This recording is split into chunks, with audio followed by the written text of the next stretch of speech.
അയ്യപ്പൻകോവിൽ ആലടി പൂവന്തിക്കുടിയിൽ ജില്ലാ പഞ്ചായത്ത് സ്ഥാപിച്ച പൊതുകുളം ശുചീകരിക്കണമെന്ന ആവശ്യം ശക്തം. കുളത്തിൽ ചെളി നിറഞ്ഞുകിടക്കാൻ തുടങ്ങിയിട്ട് വർഷങ്ങൾ കഴിഞ്ഞതോടെ വെള്ളത്തിന്റെ നിറവും മാറിത്തുടങ്ങി.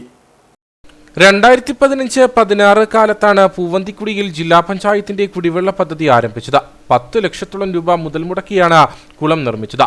എന്നാൽ കുളം നിർമ്മിച്ച ഇത്രയും വർഷങ്ങൾ കഴിഞ്ഞിട്ടും കുളം ശുചീകരിക്കാനോ അടിഞ്ഞുകൂടിയിരിക്കുന്ന ചെളി നീക്കം ചെയ്യാനോ അധികൃതർ തയ്യാറായില്ല. ഇതോടെയാണ് മഴക്കാലം എത്തുന്നതിന് മുമ്പ് കുളം ശുചീകരിക്കാൻ ആവശ്യമായ നടപടി സ്വീകരിക്കണമെന്ന ആവശ്യം പ്രദേശവാസികൾ മുന്നോട്ട് വയ്ക്കുന്നത്.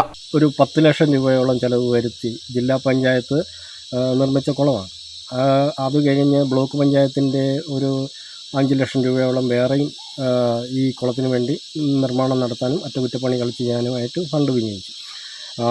ഇതുവരെയായിട്ടും ഈ കുളം നിർമ്മിക്കപ്പെട്ടതല്ലാതെ ഈ കുളത്തിലെ ചെളികൾ കോരി മാറ്റാനോ ഇതുവരെയായിട്ടൊരു ഫണ്ട് കണ്ടെത്താൻ ഗവൺമെൻറ്റിന് കഴിഞ്ഞിട്ടില്ല. അത് അല്ല, ഒരു 4 വർഷം മുമ്പ് കുറേ ഫണ്ട് ഇതിനെ ഗ്രാമപഞ്ചായത്തിന് നീക്കിവെച്ചു. ആ നീക്കിവെച്ച് കഴിഞ്ഞപ്പോൾ ആ ഫണ്ട് ദുർവിനിയോഗം ചെയ്യപ്പെടുകയാണ് ചെയ്തത്.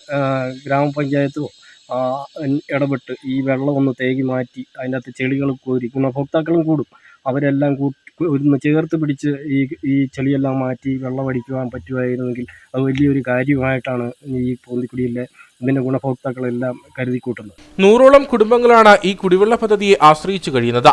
വർഷങ്ങളായി കുളം ശുചീകരിക്കാതെ കിടക്കുന്നതിനാൽ കുളത്തിൽ ചെളി അടിഞ്ഞുകൂടിയിട്ടുള്ളതായും നാട്ടുകാർ പറഞ്ഞു.